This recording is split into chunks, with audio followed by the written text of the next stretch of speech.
আমি মাদ্রাসায় কামের পরীক্ষা দিয়েই হুজুর এসেছি। হ্যাঁ, আর কেউ যদি সূরা ফাতিহা সহিভাবে পড়তে না পারে আমি আর হুজুর মানি না। কোনো কথা তো না, না কোনো কথা আপনারা বললেন না। আপনি রেজবিয়া দরবারের বায়াত, রেজবিয়া দরবার একটা হক দরবার, একজনের কারণে পুরো দরবারের বদনাম হলে আমরা কেউ চাই না, ঠিক না? বিচার টানলামই না, আমার শক্তি দিয়ে আমি চাইলে পারি, কিন্তু আমি আমার ভদ্রতার পরিচয় দিয়ে আপনাদেরকে শালীনতার মাঝে রাখতে চাইছি, ঠিক আছে না? এই ভদ্রতায় যেন এলাকাতে কোনো দ্বন্দ্ব না হয়। হ্যাঁ, আর রেজবিয়া দরবারে যারা আছেন আপনারাও দেখেন আবার কারোর সাথে দ্বন্দ্বে জড়ায়েন না। আপনারা এক আব্দুর রহমান রেজবির জন্য পুরো দরবারের বদনাম হবে না।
আপনারা সবাই বসে যান, সিন্নি বিতরণ করা হবে, আপনারা সবাই বসে যান, কেউ শৃঙ্খলা হয়ে যান, আপনারা সবাই বসে যান। আপনাদের অনুরোধ বলতেছি, আপনারা সবাই বসে যান।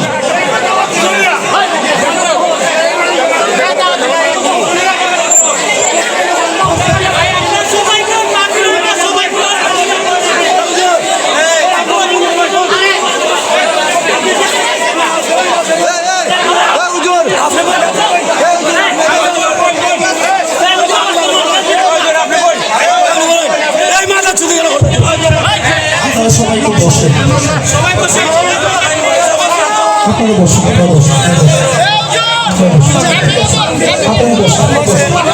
আপনারা বসে, আপনারা বসে, আপনারা বসে, ঠিক আছে বসে।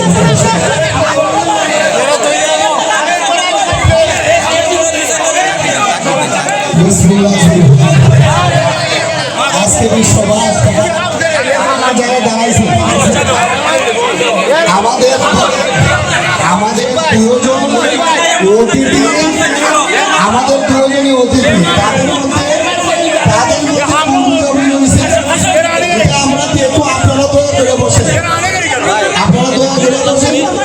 তাদের মধ্যে চলছে, তারা তো আমার মেহমান, তারা শ্রেষ্ঠ তো আমরা, তারা দেখবো, তারা ছোট মানে আপনারা আপনারা বিক্রি করে দেবেন। এটা আমাদের ইজ্জতের ব্যাপার, আমাদের এলাকার ইজ্জতের ব্যাপার। আপনারা কিন্তু আপনারা উশৃঙ্খল হয়ে যান, আপনারা যদি এগুলো বসে যান, এ তো মাটিয়ে বসাও, সবাই বসাও, সবাই বসাও, বসুন। আমাদের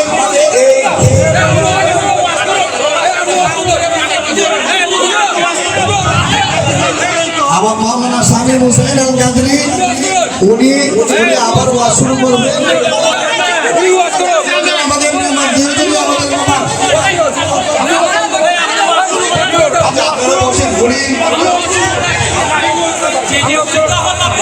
আমাদের আমাদের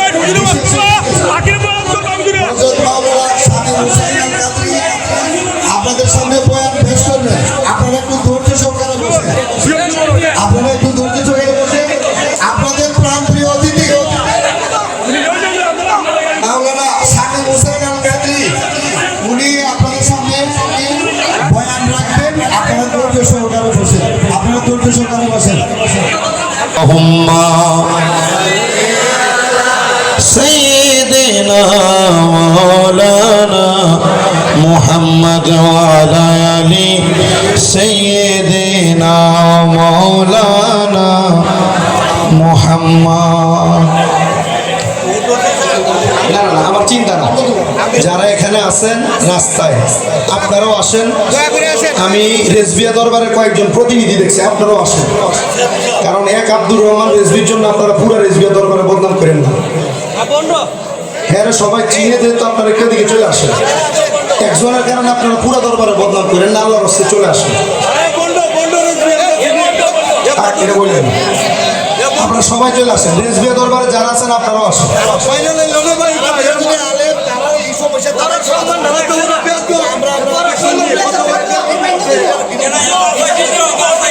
আপনারা জানা আপনারা একটু কষ্ট করে চলে আসেন বাবাজিরা।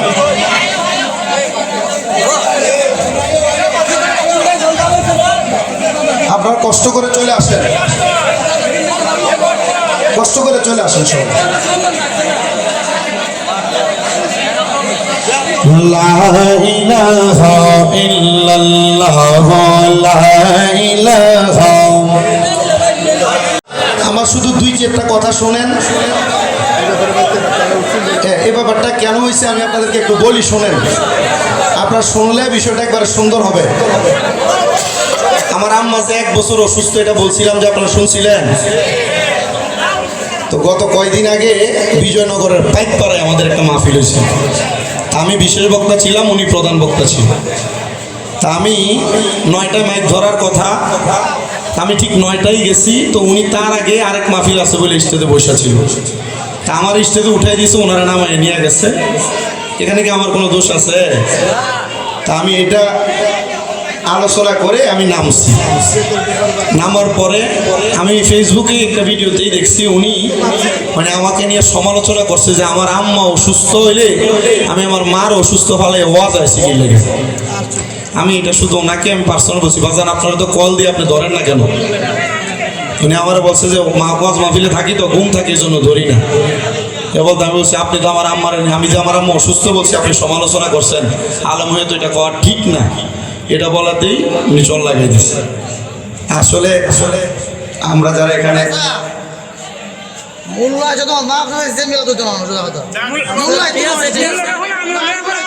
আমি বলি শোনেন শোনেন শোনেন আমাকে আপনাদের কথা ঠিক আছে, আমি বলি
চেয়ারম্যান সবাই কি যাবো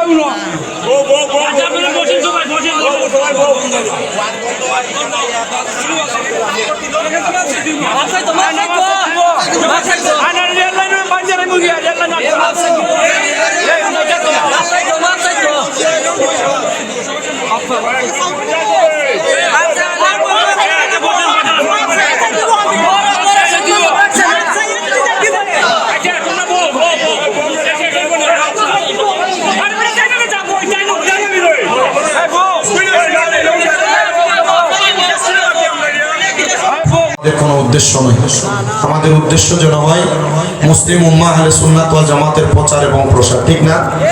আমাদের যেন কোনো লড়চড় না হয়। আমি একটা কথা আপনাদেরকে স্বাভাবিক আগে একবার বলেছি, এখন আরেকবার বলি। স্বাভাবিক বিষয় হচ্ছে আমি মাদ্রাসায় কামেল পরীক্ষা দিয়েই হুজুর এসেছি, হ্যাঁ। আর কেউ যদি সূরা ফাতিহা সহিভাবে পড়তে না পারে আমি আর হুজুর মানি না। কোনো কথা তো দরকার নেই। না না, কোনো কথা আপনারা বললেন না। আপনি রেজবিয়া দরবারের বায়াত। রেজবিয়া দরবার একটা হক দরবার। একজনের কারণে পুরো দরবারের বদনাম হইলে আমরা কেউ চাই না, ঠিক না? চেয়ারম্যান সাহেবের ভাই যে কথা বলে গেছেন, এই কথার উপরে কোনো কথা চলে না। আমরা দুইজন হুজুরই বাইর থেকে আসছি, এটার জন্য আপনাদের এলাকায় দ্বন্দ্ব হবে কেন? ঠিক না? আব্দুর রহমান রেজবি উনি ওনার অন্যায় করেছে, উনি এটা আল্লাহর কাছে জবাব দিবেন। আপনারা অনেকে একজন জুতা নিয়েছেন, অনেকে এটা নিয়েছেন, এটা আপনাদের বিষয়। আমি বলে দিই যেন এলাকাতে এটা নিয়ে কোনো দ্বন্দ্ব না হয়। উনি এক মাহফিলে, আমি বলছি না আমার আম্মা অসুস্থ, এটা নিয়ে উনি মিথ্যাচার করছে। আমি শুধু ওনাকে এটা জিজ্ঞেস করছি, এটাতে উনিও গুরু হয়ে গেছে। তো ওনার ব্যাপারে সুন্নি সব আলেমরাই জানে। এগুলো আমি কি অবস্থা, এগুলো আমি আমি আমি সমালোচনা করে আমি গুণাগার হব না, আমি কবিরা গুণাগার হতে চাইও না। উনি ওনার কাজ করছে, এটার জবাব উনি আল্লাহর কাছে দিবেন। ঠিক আছে, আমি আপনাদেরকে নিয়ে দোয়া করব। আপনারা শুধু আমার অসুস্থ আম্মাটার জন্য দোয়া করবেন। আমার যে বয়সটা, আমি যদি একটা ফিরাই, আমি বলে দিই একটু স্বাভাবিক পিছার টানলামই না, আমার শক্তি দিয়ে আমি চাইলে পারি, কিন্তু আমি আমার ভদ্রতার পরিচয় দিয়ে আপনাদেরকে শালীনতার মাঝে রাখতে চাইছি। ঠিক আছে না? এই ভদ্রতায় যেন এলাকাতে কোনো দ্বন্দ্ব না হয়। হ্যাঁ, আর রেজবিয়া দরবারে যারা আছেন আপনারাও দেখেন আবার কারোর সাথে দ্বন্দ্বে জড়ায়েন না। আপনারা এক আব্দুর রহমান রেজবির জন্য পুরো দরবারের বদনাম হবে না। ঠিক আছে, আপনারা এটার উপরে থাকবেন ইনশাআল্লাহ।